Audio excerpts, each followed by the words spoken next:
Hello, One More Tune visitors, and this is Vyvienne Long for One More Tune, and hope there isn't too much bullshit in my interview.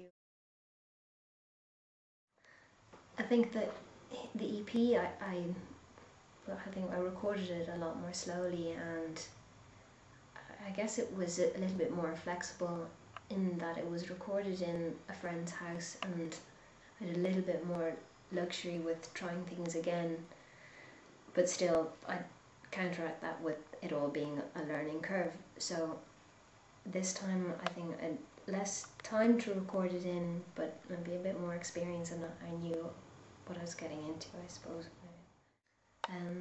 Some of the songs are kind of halfway there and others are almost there, I think. So I'm just making decisions now on what to keep, what not to keep, or what I should take off or leave on. And so I think if I worked really hard for another 2 weeks, it could get done, but but I need to do that. Tried out I think, I can't remember how many are going to be on the album, like Bad Move and To the End.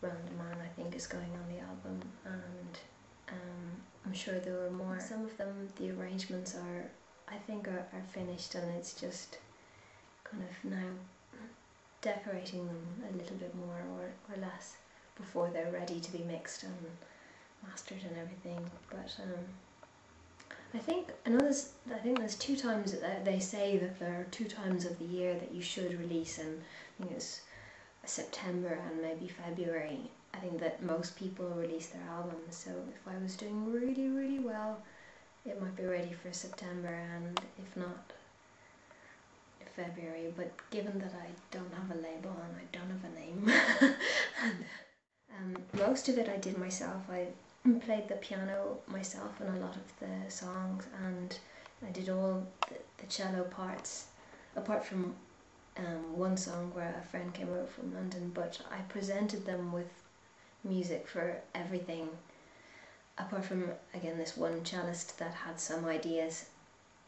He had some extra ideas, but the basic parts were all quite strictly arranged,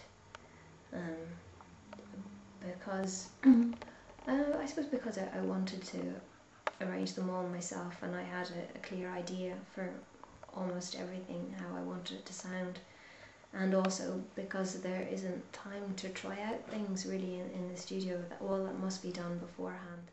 I put loads of work into that, painstakingly rearranged it, and kind of add lots of harmonies that weren't there before, so it took a bit of convincing the band actually to try out that arrangement. Like, the piano player is a brilliant improviser, but it was kind of reluctant to dissect my manuscript arrangement of it. But I'm glad you liked that one, particularly as it went a little bit askew in the live performance. But it's good that you got the gist of it.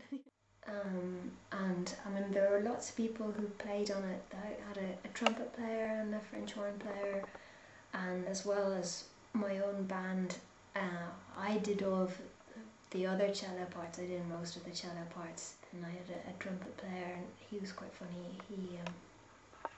He was cursing in the recording room because he broke his trumpet or something, and he was using his son's trumpet. So when you press the button to kind of communicate with the person, and he was just, well, I won't repeat, but it was very colourful what was coming out of the room, but he did an excellent job. Happy Thoughts was, the intention behind that was like just a gift to the audience, that just one of those songs that you could sing if somebody had been really rude to you that day, like if you had been stopped by a stranger in particular, like a security man, and shouted at, or you know, if somebody expressed road rage at you that day, and I don't know, whoever was rude to you quite unexpectedly, like you were surprised by the verbal attack, and you just, so later on, if you're feeling miserable about it, that to think happy thoughts, and because I don't think you can predict these things. Some things happen anyway, whether or not you ask for them, whether you've done something wrong or not. Somebody's going to shout at you one of these days, like, or some cranky person in a supermarket. It can be anything. But sometimes I think it is, and can upset you more if it's a complete stranger who decides to let loose on you one day. And so it was one of those days when I wrote the song. I was just sitting there, happy thoughts.